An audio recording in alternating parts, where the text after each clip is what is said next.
ایک ایسی سماعت بھی رکھنی چاہیے، اور دیکھتے ہیں کہ رانا شمیم کا یہ بیان حلفی توہین عدالت کے زمرے میں آتا ہے یا نہیں آتا۔ اسی لیے ہم یہ چاہتے ہیں کہ یہ جو بیان حلفی ہے اس کا انویلپ اصل میں آپ کھولیں۔ اس پر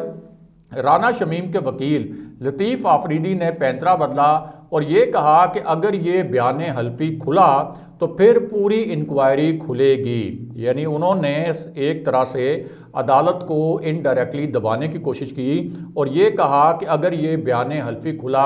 تو پھر پوری انکوائری کھلے گی۔ اس پر چیف جسٹس نے کہا کہ یہ تو پہلے ہی ایک کھلی انکوائری ہے، ہم اس انکوائری کو آگے بڑھائیں گے، کوئی اس عدالت کے کسی ایک جج کی جانب انگلی تو اٹھا کر دکھائے۔ اس موقع پر ان کی جو ٹون تھی وہ بڑی ترش تھی اور بڑی لاؤڈ تھی۔ اس کے ساتھ ساتھ چیف جسٹس نے یہ ریمارکس بھی دیے کہ اس کیس میں اب تک ہم نے فرد جرم عائد کرنے یا نہ کرنے کا فیصلہ نہیں کیا، یہ ایک اوپن انکوائری ہے کیونکہ عدالت پر سوالات اٹھائے گئے ہیں، عدالت کی ساکھ پر سوالات اٹھائے گئے ہیں جج رانا شمیم کے حلف نامے کے ذریعے۔ چیف جسٹس نے یہ بھی واضح کیا کہ اس کیس میں آئین کے آرٹیکل 19 کو دیکھ کر آگے بڑھیں گے، جہاں بنیادی حقوق کا معاملہ آئے وہاں پہ اظہار رائے کا استثناء ختم ہو جاتا ہے، اور عدالت پر عوامی اعتبار کو توڑنا عوام کے بنیادی حقوق سے جڑا ہوا ہے۔ یعنی تاثر یہ تھا کہ اس حلف نامے کے ذریعے اصل میں عدالت پر جو عوام کا اعتماد ہے اس کو توڑنے کی اور اس کو مجروح کرنے کی کوشش کی گئی۔ اس کے بعد عدالت نے رانا شمیم کے وکیل سے استفسار کیا کہ آپ کے جو موکل ہیں وہ یہ مان رہے ہیں کہ اخبار میں جو بیان حلفی چھپا ہے وہ ان کے اصل بیان حلفی کے مطابق ہے۔ عدالت کو کسی قسم کی تنقید سے بالکل گھبراہٹ نہیں ہے، لیکن 3 سال بعد ایک بیان حلفی دے کر اس عدالت کی ساکھ پر سوال کیسے اٹھایا گیا؟ اور آپ کے جو کلائنٹ ہیں انہوں نے یہ تاثر بھی دیا کہ پوری ہائی کورٹ نے سمجھوتا کیا ہوا ہے، پوری ہائی کورٹ کے جو ججز ہیں وہ کمپرومائزڈ ہیں، یہ کوئی عام روٹین کا معاملہ نہیں ہے۔ کیا اس عدالت کے کسی جج پر انگلی اٹھائی جا سکتی ہے؟ اور یہاں بھی چیف جسٹس اس معاملے پر رانا شمیم اور ان کے وکیل پر برہم نظر آئے۔ اس کے ساتھ ساتھ چیف جسٹس اطہر من اللہ نے یہ بھی کہا کہ رانا شمیم نے یہ کہا تھا عدالت کے اندر اپنے تحریری جواب میں کہ میرا جو حلف نامہ تھا یہ اصل میں میرے نواسے کے پاس تھا، میں نے اپنے نواسے سے کہا تھا کہ یہ حلف نامہ میری موت کے بعد جو ہے منظر عام پر لایا جائے، یہ ایک لاکر میں موجود تھا اور مجھے نہیں معلوم کہ اخبار کو یہ حلف نامہ کس نے لیک کیا۔ اور تاثر انہوں نے یہ دیا تھا کہ یہ جو ان کی دستاویز ہے حلف نامے والی، یہ نوٹری پبلک کے دفتر سے لیک ہوا ہوگا۔ اس پر عدالت نے یہ کہا کہ اگر یہ نوٹری پبلک کے دفتر سے لیک ہوا، رانا شمیم کے بیان کے مطابق جو یہ دعویٰ کر رہے ہیں کہ انہوں نے اخبار کو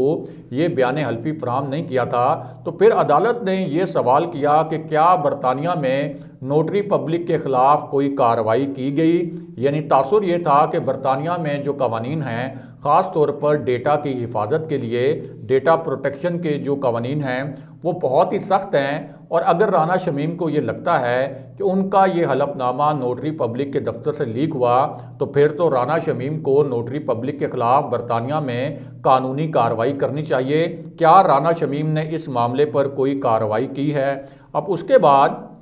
ظاہر ہے کہ رانا شمیم اور ان کے وکیل سے جب یہ سوال کیا گیا تو انہیں معلوم تھا کہ یہ جو حلف نامہ ہے اصل میں شریف فیملی نے اور رانا شمیم نے مل کر اخبار کو دیا تھا، اور بعد میں جب صحافیوں نے رابطہ کیا تھا رانا شمیم سے اس حلف نامے کی تصدیق کے لیے تو انہوں نے خود تصدیق بھی کی تھی کہ وہ اس حلف نامے کے تمام مندرجات کی تصدیق کرتے ہیں، اس لیے ان کے پاس عدالت کے ایسے سوالوں کا کوئی جواب نہیں تھا۔ اب اس کے بعد یہ جو سماعت ہے یہ 28 دسمبر تک ملتوی تو کر دی گئی، لیکن عدالتی ریمارکس جو آئے ان سے صاف ثابت ہو گیا اور صاف واضح ہو گیا کہ رانا شمیم اپنے جو یہ جھوٹا حلف نامہ تھا اس پر بری طرح بے نقاب ہو چکے ہیں، اور اب ایک اور پوائنٹ ان کے گلے پڑ گیا ہے، یعنی یہ کہ اگر یہ حلف نامہ نوٹری پبلک کے دفتر سے لیک ہوا تو پھر آپ نے اس کے خلاف کارروائی کیوں نہیں کی۔ دوسرا اہم ترین پوائنٹ ان کے گلے جو پڑا ہے جس پر وہ بری طرح ایکسپوز ہوئے ہیں وہ جسٹس عامر فاروق کے متعلق ہے،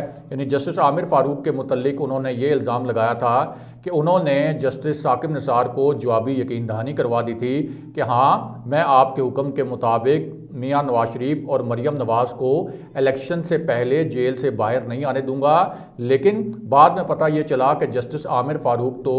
اس بینچ میں شامل ہی نہیں تھے جو اس وقت میاں نواز شریف اور مریم نواز کی اپیلوں کی سماعت کر رہا تھا، اور جسٹس عامر فاروق بیرون ملک بھی تھے، چیف جسٹس اطہر من اللہ بھی اس وقت تعطیلات پر بیرون ملک تھے۔ بہرحال اب واپس آتے ہیں کہ وفاقی وزیر پر فائرنگ اور خودکش حملوں کی کہانی کیا ہے۔ تو معاملہ یہ ہے کہ خیبر پختونخوا کے الیکشن میں 4 تحصیلوں اور 4 علاقے ایسے ہیں جہاں اچانک بڑی خوفناک قسم کی صورتحال پیدا ہوئی اور ایک وزیر پر فائرنگ بھی کی گئی، قاتلانہ حملے بھی ہوئے اور خودکش دھماکے بھی ہوئے۔ سب سے پہلے آپ کو یہ بتاتے ہیں کہ ضلع باجوڑ کی تحصیل مامون میں کیا ہوا۔ اب یہاں پر ایک خودکش دھماکہ کیا گیا جس میں 3 افراد جاں بحق ہو گئے جبکہ 6 سے زائد افراد یہاں زخمی ہیں، اور وزیر اعلیٰ خیبر پختونخوا نے اس خودکش دھماکے کی آفیشلی سرکاری سطح پر تصدیق بھی کی ہے۔ دوسری جانب ضلع کرک کی تحصیل میں نامعلوم افراد نے بڑی شدید نوعیت کی فائرنگ کی اور وہاں سے فرار ہو گئے، اور اس فائرنگ میں پی ٹی آئی کے جو ایم این اے ہیں شاہد خٹک، ان کے چچا زاد بھائی اور ان کا گن مین جاں بحق ہو گیا،